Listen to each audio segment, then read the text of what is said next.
Over 400 of you want to see this video idea put into action, so let's give it a go. I've taken the relegated teams from Spain, Germany, England, Italy, France and Russia as they're the top 6 divisions based on their UEFA coefficient. That brings us to 17 teams, so I've also chucked in the 2 relegated teams from Portugal, plus the 1 relegated team from Belgium as well. So, we got 20 teams in this division. Sunderland are the best of a bad bunch according to this list, Middlesbrough are second, Hull third, and then we got a French team fourth, so hopefully it'll be an interesting mix of teams. I'm going to split this experiment up into 2 different parts. First of all, I'll do a custom tournament and see which team comes out on top. And then I'll throw it into a proper career mode save and we'll see how that one goes as well. So let's get into it and let's see what happens. Also, if you are new to the channel and want to see more FIFA 17 experiment videos, make sure you smash that subscribe button. And if you do go on to enjoy this video, leave it a like as well. By the way, for the purposes of this experiment, I'll be taking control of the Russian side Tomsk. They're the lowest rated team of all of the relegated teams. I think they're like 1.5 stars or something terrible like that. So yeah, I'll take control of them for both parts. Let's see who comes out on top. I reckon it'll be Sunderland because they've got the best team on paper.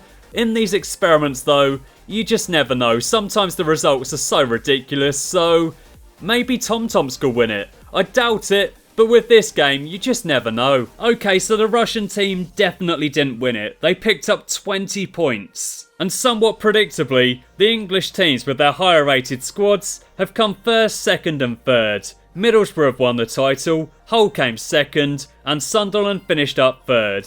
13 points behind Middlesbrough. I expected Sunderland to win it, but nope, they finished in third position, which to be fair, isn't too bad, but yeah, Middlesbrough smashed it, Hull did pretty good too, and Sunderland come third. The German side Ingolstadt have finished up fourth, and Granada are the best Spanish side, they came fifth, just ahead of Sporting Gijón.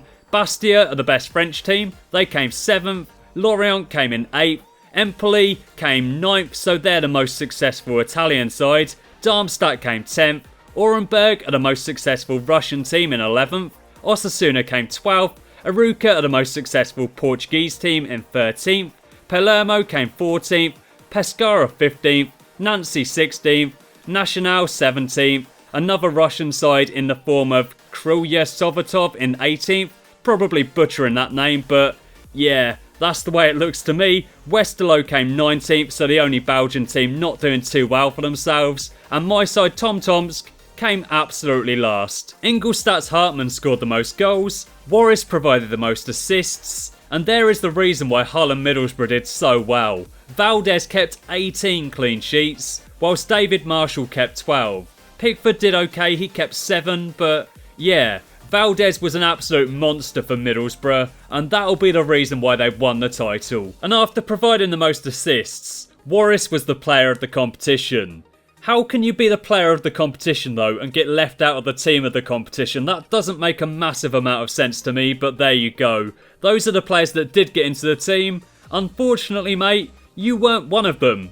Anyway though, let's get into the career mode save now. Will Middlesbrough once again come out on top? Or will it be someone else this time? Halfway through the season, and we've got a couple of different teams out there this time. Granada are top, Bastia is second, Middlesbrough are third, they won the title before, this time they're in the title race, but at the moment, they're in third position. And there are 4 teams on 34 points, Bastia, Middlesbrough, Hull and Empoli. They come from 2nd to 5th, Granada have got a 2-point lead at the top, Ingolstadt are 6th, Sunderland 7th, and once again, Tomsk have been an absolute embarrassment. 10 points from 19 games, and they've only picked up 1 win. That is absolutely shocking, lads. You need to sort that out. In the second half of the season, I expect at least 11 points. Despite the fact that Sunderland are struggling a bit though, they do have the top scorers in the form of Kasri and Defoe. Defoe's also got the most assists, and just like in the last part of the experiment,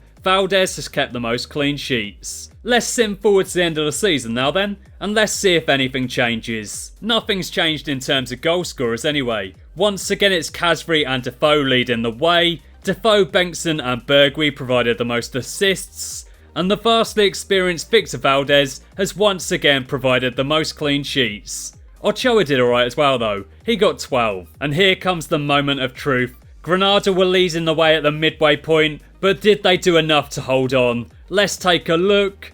No, the champions are once again Middlesbrough. They've won the title on goal difference this time. That is an absolute heartbreaker for Granada. They came second, Empoli came third, and Bastia came in fourth position. So we've got England, Spain, Italy and France represented in that top four. Nice little mix of clubs there.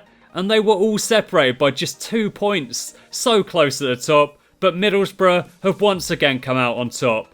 Osasuna came 5th, Sunderland came 6th, Hull City have finished 7th, and once again Tom Tomsk have come absolutely bottom. And in the second half of the season they picked up another 10 points. 4 wins throughout the season though. In the first half of the season they only got 1 win, so at least they got a few more in the second half.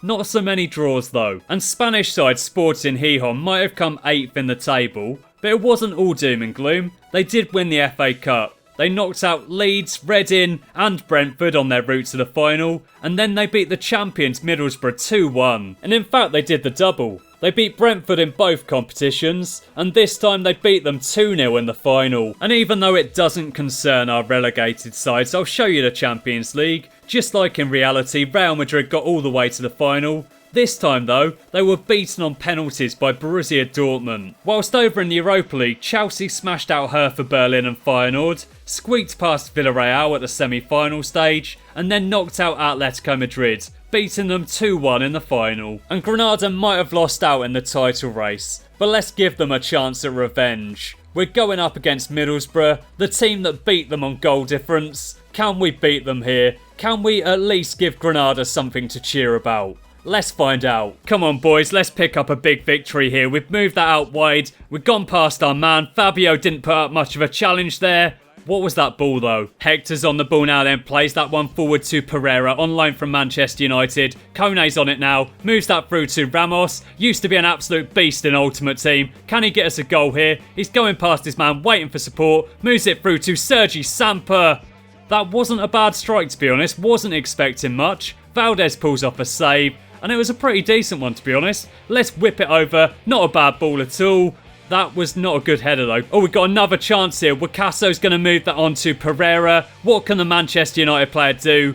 Absolutely nothing. Here comes Stuart down in now then. Down the wing. Whips that one over. Not a good ball. We've got it away. Here comes Hector on the attack now then. Working his way forward. Plays that through to Wakaso. Can we get a goal here? Make it 1-0 against Middlesbrough. What on earth have you done, mate? Let's play this one short. Whip it over into a dangerous area when possible. Not a bad ball at all. Valdez gets there though. Let's kick that one across to Sergi Samper. Smash it in the back of the net, mate. What a strike. That was an absolutely beautiful finish. Let's take another look on the replay. What an absolute thunder strike. Middlesbrough got a chance here though. They're holding up the play nicely. They've got past us. Terrible defending. Good stop though. Kone's running with it now then. He's going to move that forward. Nice little ball there to Hector. Moves it through to Pereira. What can he do here? Takes on his man and loses it. Unlucky, mate. We've got another chance now though. We played that through to Ramos. He's going to turn that back into trouble. That was dumb. Let's get some 45th minute cheese in now then, shall we? Get another goal just before half time. We're working this through. Played it onto Andreas Pereira. He goes down. How was that not a foul? Not exactly the most exciting half in the world, but at least we're winning. I want a second goal here. Sergi Samper plays that across. He's got the ball back once again. He's moved it on. Come on lads, let's get a goal here. Second goal, really finish him off. Decent ball forwards. What was that, mate? This has been one of the least interesting games I've played in a long time. It's been pretty boring, so I apologise for that. And once again, we've lost the ball. Nothing has happened in this game whatsoever, except for that absolute belter from Sergi Samper. That was a masterpiece, but other than that, this game has been completely awful. Oh, here we go though. We've got a chance to make it 2-0 here. Wakaso is working his way forward. Pereira is in so much space. We've avoided him though. He has been terrible today, and I have got him queued up for substitution. Bogus coming on, but there hasn't been a break in play because nothing has happened in this game, and once again he's lost it. It's the 90th minute and the ball has finally gone out of play. We're able to make a substitution and Pereira is leaving the field. He's been absolutely useless, and on comes Boga with 2 minutes left to play. It should have happened about 20 minutes ago or something like that, but unfortunately This game has been so boring, the ball hasn't gone out of play, and therefore, we're only just able to make this substitution happen. Boga's got his first chance of the match now, then goes for goal, and that was rubbish. And that is the final whistle. We've won the game 1-0. It was completely terrible, but at least we got some sort of revenge for Granada. Anyway though, thanks for watching. I hope you've enjoyed the video. Leave it a like if you have done, and I'll catch you again next time. I'm surprised the match even had that many highlights, to be honest.